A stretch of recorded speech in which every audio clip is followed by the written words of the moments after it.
This is your New Year's sermon in disguise. You go, wait a minute, we're already a month into the year. Yes, we are. But we're going to do it now because you got 11 months to go, and there is a better version of you waiting in the future. I love that little saying. In fact, I've got it on my computer handwritten so I can remind myself, you ain't as good as you're going to get if you keep on trying. And so we're going to talk about growing. I want to do it through relationships. And number one, I want you to think about your relationship with God, but I don't want you to think about it as separate from other relationships because the two really weave together a lot. So in the second, I want you to think about your relationship with other people. Now, we could have added a third one on there, but that just clunks things way up too much and talk about your relationship with yourself. We'll have to do that at another time. In John 17:21 through 23, that is where Jesus prayed that we would all be one. And here's our two levels. He wanted us all to be one in one another, as he and the Father are in him and us in them. So he wanted that unity to be what I'm going to call a vertical unity, and he wanted it also to be a horizontal unity. That was his prayer. And that is one of the things as Christians we aim to develop. So think about that. What would happen if you succeeded? Say just in 2 months, 3 months, 6 months, you pick a date. It really doesn't matter. It doesn't have to be a magical 12 months. But you pick a relationship or two, and that relationship actually gets better. It gets sweeter, it gets deeper, it gets more meaningful. It actually stirs a feeling of love and appreciation in your heart that had not previously been there. Now, maybe there was some there. Let's just use the little number scale. Let's say that was running at a 4, and you bump it up to a 7 or an 8. You make a significant change. How's that going to affect your life later on as we get toward the end of whatever time period you have in mind? I'll say the end of the year. And I think most of us would say, well, that'd be great. Life would be a whole lot better. I'd like that. Then I'm saying, great. Choose that. Work on that. Do it. In 2 Corinthians 9:6 and 7, he says, now this I say, that he who sows sparingly will also reap sparingly. Who sows bountifully will also reap bountifully. Each one must do just as he's purposed in his heart, not grudgingly or under compulsion. Well, that is the trick right there. For God loves a cheerful giver. So I want you to imagine a moment. You have two different guys. One has bought his little Walmart sack of seed, that little bitty packet you get for 99 cents, when they brought it out from last year's supplies. And he's got that little packet of seed. Another guy's got a 100-pound bag of seed. Now, only half of them are going to grow, because every seed you plant will not grow. There are some people out there so cold, so hard, so bitter, so wicked, so angry, I don't care what you do, it's never ever going to touch them. That seed's just going to lay there and die. But let's say 50% of them grow. Now it's harvest time. Which one do you want to be? Do you want to be the guy who chose a little 99-cent packet of seeds from Walmart, planted every single one of them, all 100 of them, let's say, and got a 50% return? Or you want to be the guy that had a 100-pound bag of seed, planted all of them, and got a 50% return? Now, it doesn't take a rocket scientist to figure out what you ought to be, right? And the only way I know to get that more abundant harvest is to sow, sow, sow, sow. Keep sowing, just sow seed everywhere you go. And that's biblical, because Paul said, if you sow sparingly, how are you going to reap? If you want to reap bountifully, what do you got to do? Boom, it's right there. This isn't rocket science, isn't it? Isn't that great? So much of the Bible is so simple. So the two are woven together, our relationship with God and our relationship with one another. No one has seen God at any time. If we love one another, you see the connection? We're talking about God, but if we love one another, God abides in us and his love is perfected in us. And then just a little bit later, I'm still in 1 John 4. I've dropped from verse 12 down to verse 20. He says, the one who does not love his brother whom he has seen, well, how can he love God who he's not seen? You can't separate relationships with other people from your relationship with God. How we treat other people is just vitally connected. Now, I realize that every relationship is going to vary a little bit, but we're going to work every one of them as a Christian should work them with pleasing God in mind. That's going to be the number one priority. So it's our spiritual training. That's all it is. And most of your spiritual training, big chunk of it, is going to come from how you deal with your relationships. In Matthew 25:37, That's where he does the story about I was in prison and you visited me. I was sick and you came. I was hungry, so on and so forth. And they say, Lord, when did we see you sick and hungry? And he said, inasmuch as you did it unto one of the least of these, my brethren, you did it unto me. And there again is our interrelationship. It's not just me and God and y'all don't count. It's all of us together. There's a level of, I don't know if you'll call it unity or what words you want to use there. But in that, we learn that it is more blessed to give than receive. That's Acts 20:35.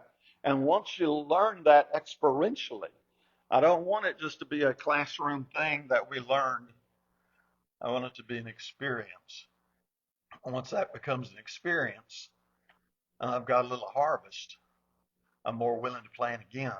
And I'm more willing to plan a little bit more and a little bit more. And the harvest grows and the harvest grows. In Colossians 3:23, hadn't hit this one in 2 or 3 weeks now. That's whatever you do, do it heartily as unto the Lord. And I want to put that back in context very quickly. The context there is quite simply, he's talking to slaves. And you go, well, look at it in context, please do. And he says, okay, you slaves, whatever you do, I want you to do it as you're doing to the Lord. Now, I point that out because what does a slave do? Well, slaves did all kinds of things, right? Some slaves did the cooking. Some slaves made the bed. Some slaves worked the field. Some slaves shoveled out the stall while the cattle were out in the field. Some slaves took care of, I'm going to use an old-fashioned term, but back then this was very real. Some slaves took care of the slop jar. You see what I'm saying? Some slaves washed feet. And he said, whatever you do it like you're doing it for the Lord. Now, when we make that connection, then all of this starts to come together. But if we could think our relationship with God is different than our relationship with other people, then we're going to miss it. Now, everybody, every single everybody has a role. There's nobody that's left out of this. Or even as the body is one and yet has many members, all the members of the body, though they are many, are one, so also is Christ. Everybody. Everybody brings something to the table. Now, it may be something different. Don't worry about that. It's potluck may not be the best analogy, but let's use it. Let's imagine we're having a potluck and everybody brought roast beef. Well, I like roast beef. How about you? But I also like corn and green beans, maybe some homemade yeast rolls, and afterwards I like some carrot cake. And you get the idea. But if all you've got lined up on the potluck is pot roast, okay, just going to be a little disappointing. Everybody brings something different to the table. And so we don't compare it. So I had some good pot roast. Now I finally got down to the dessert, which some people, of course, say you ought to do dessert first because life's uncertain. But anyway, I'm not comparing the dessert to the main dish. And I'm not comparing the green beans to the corn. And I'm not comparing the corn to the homemade yeast rolls. You don't do that. That's just like, no, that doesn't work that way. Okay? You bring what you bring to the table because everybody brings something to the table and it's going to be okay. Now, people do this and we do it all the time. This is absolutely true. We go, well, but somebody's better than I am. Well, duh. How arrogant would you be? Let me hit that one again. How stinking ugly arrogant would you be to go, I am the best. Can't nobody do it like I do it. I am number one. Yuck. That's ugly. There are people that do anything we do better than we do it. Go look around. There's better people at leading prayers. There's better preachers. There's better song leaders. There's better Bible class teachers. There's better people that can do better in the nursing home or they're better visiting in the hospital. They're just better than you. Well, somebody's better than me. I'll just sit here and do nothing. No. You take what you have and you bring it to the table. So the parable of the talents, you had the 1 talent man, you had the 2 talent man, you had the 5 talent man. God did not expect the 2 talent man to bring a 5 talent performance to the table, did he? In fact, the 2 talent man brought a 2 talent performance. And what did God say? Well done. You've been faithful over a few things. I'm going to bless you. Now, the one talent man was not expected to bring a 2-talent performance, was he? He was expected to bring a 1-talent performance. That's all he had to bring. He brought something less. And how did that work out for him? God said, "You wicked and lazy servant." The point is, God's only expecting of us what we have the talent to do. Our trick is to be honest with ourselves about what our talent is, because human nature, because number one, we're just kind of lazy, that's the flesh, and we like to instantly excuse ourselves. Oh, I could never do that. Mark mentioned in the announcements our duty list, and they're there, and the men usually are a little bit slow at filling them out. And now and then, on rare occasion, I'll approach somebody and say, "What do you think about?" And they go, "Oh, I couldn't do that." Now, we're in an odd spot here because you're volunteers. If this was the military and you didn't have a whole lot of options, I could say a whole lot more other things.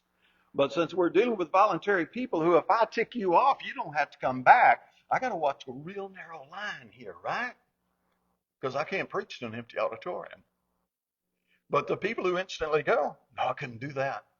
Next question, how many times you tried? "Well, I've never tried because I couldn't do that." "What happened if you did try?" "Well, I don't know because I can't do that." "What if you tried and you did do that?" I'm getting off target. Let me get back here to where we're going. So Peter, he stumbled and bumbled all over the place. Peter is one of our probably most accounts, Peter is the number one character next to Christ in the New Testament.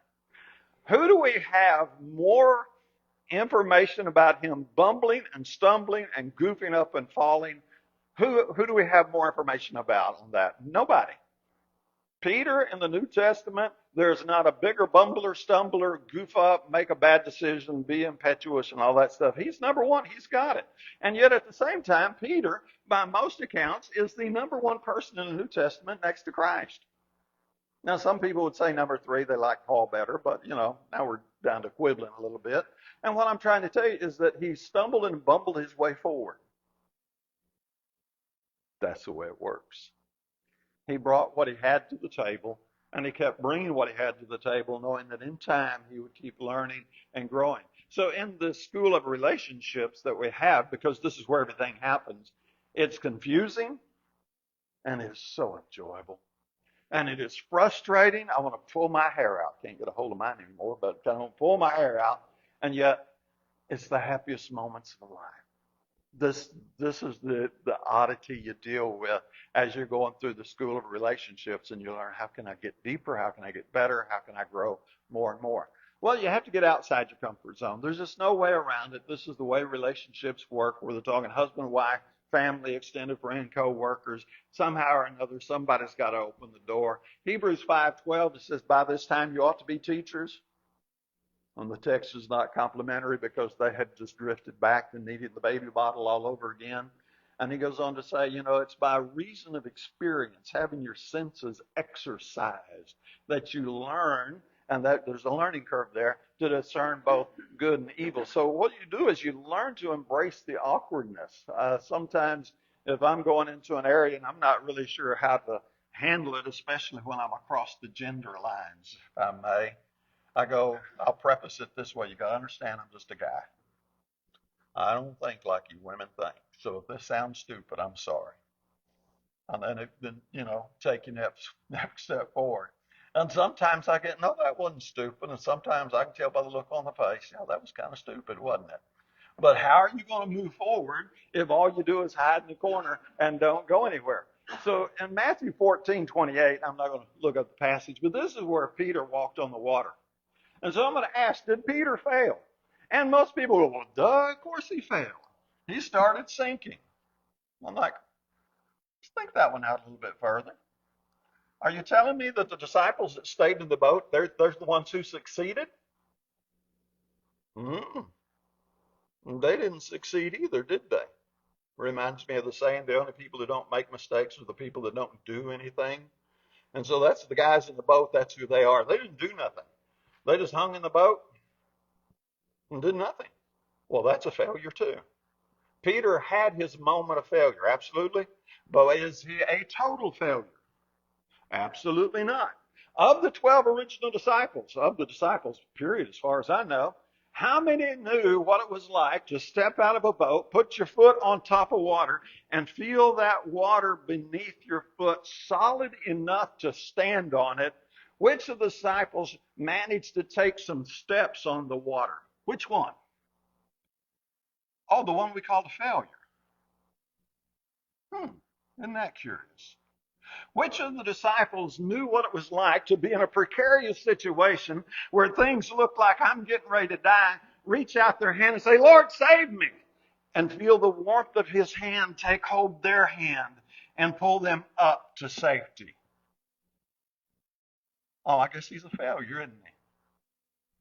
No, he wasn't perfect, I get that.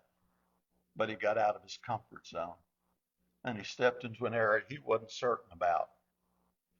And he learned some things the 11 sitting in the boat will never know experientially. They'll never ever have any more knowledge of that than you and I have when we read it in Matthew 14. Peter knows stuff we don't. Why? Because he's the one that got out of the boat. And that makes all the difference.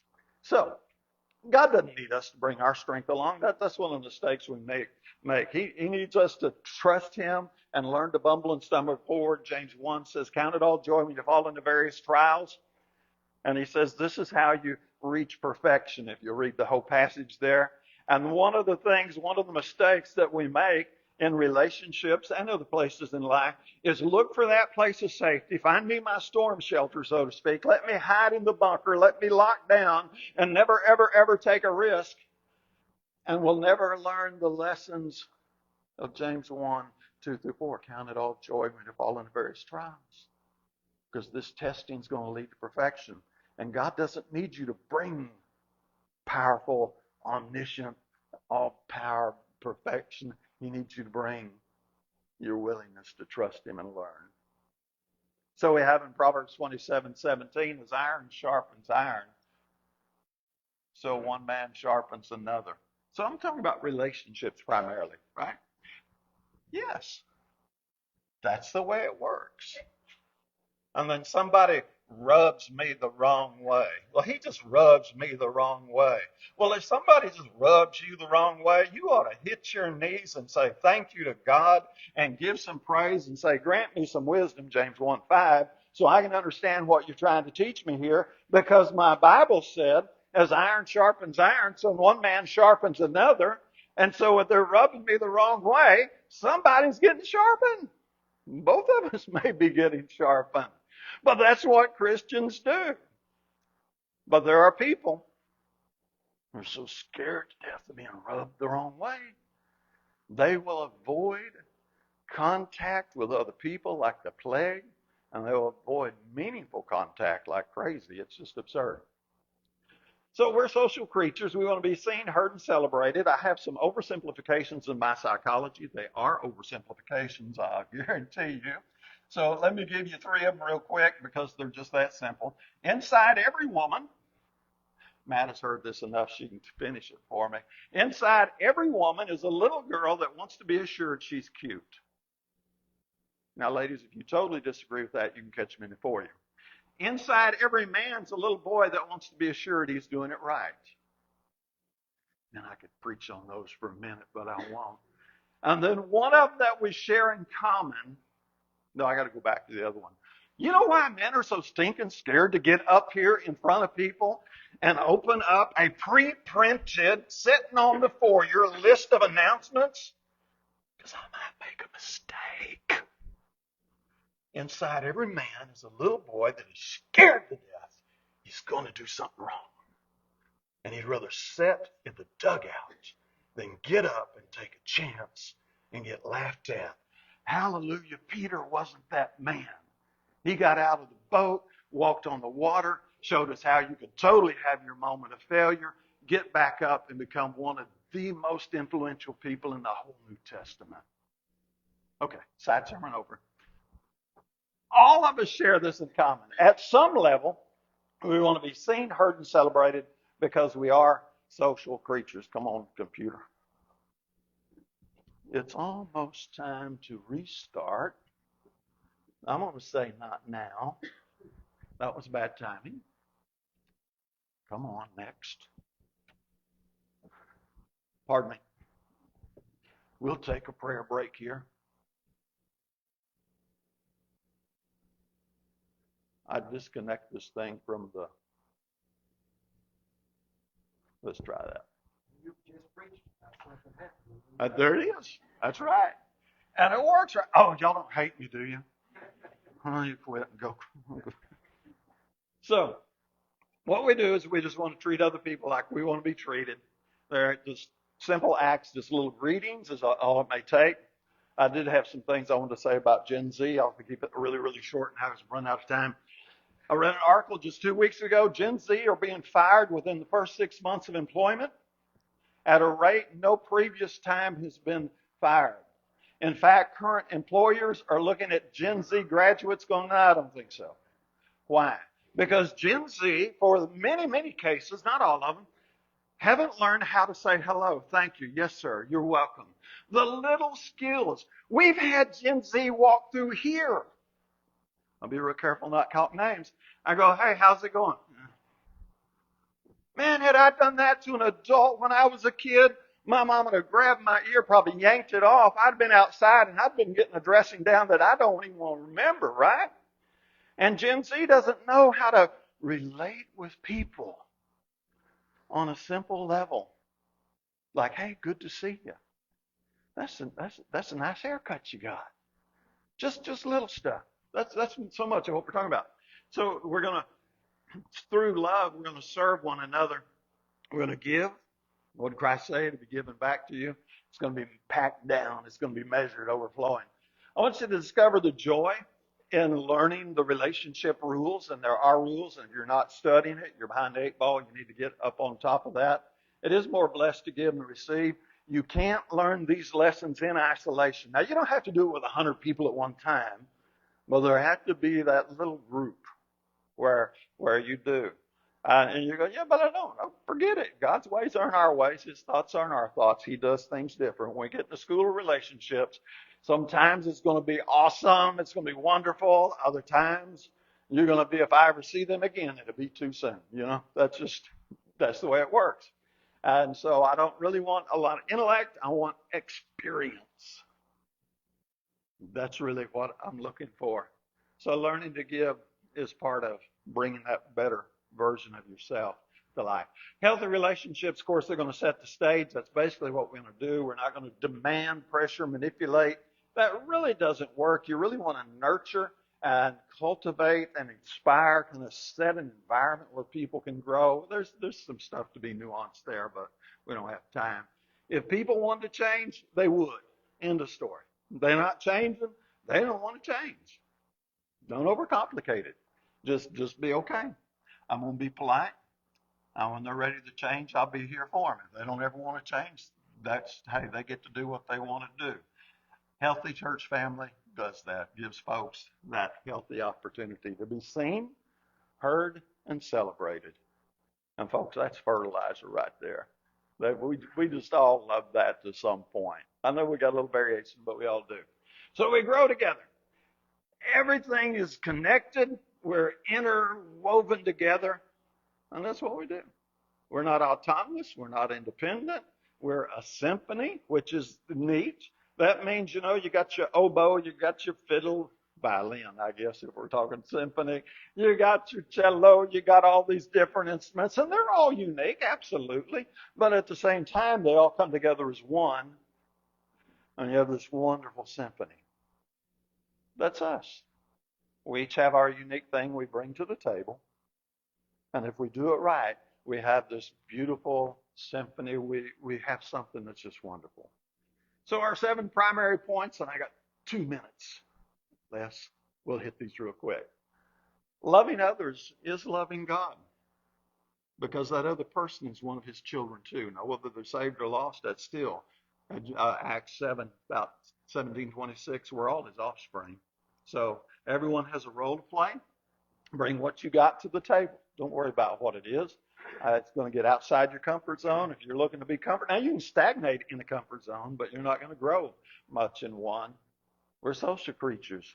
Here's what I want you to really try to do. Just take this point. Seen, heard, and celebrated. Are you married? Then I want you to think of your mate. Sometime this week, maybe daily if you're real smart, I'm going to see them, hear them, celebrate them. Average marriage couple, according to stats I heard today, communicates 4 minutes a day. Whoa, I hope you're way above average. I'm going to give her 5. May give her 20, right? Discover the joy of giving, because once you start getting the harvest back, you're going to go, hey, let me try that again. Let me try that. Let me plant 2 seeds this time. Inspire others as much as you can. And understand, we grow together. If I can get you to grow, I'm growing. You get me to grow, you're growing. That's just the way it works. So there's a better version of you waiting in the future. And it is. Question is, will that better version get to come to life? And the beautiful thing about that is that it's entirely 100% in your hands. Kind of like that. So are you washed in the blood? Have you got the start? Have you put Christ on in baptism? If you have, you know how this goes. Stay the course. If you hadn't, it's time to make a change. While together we stand and sing.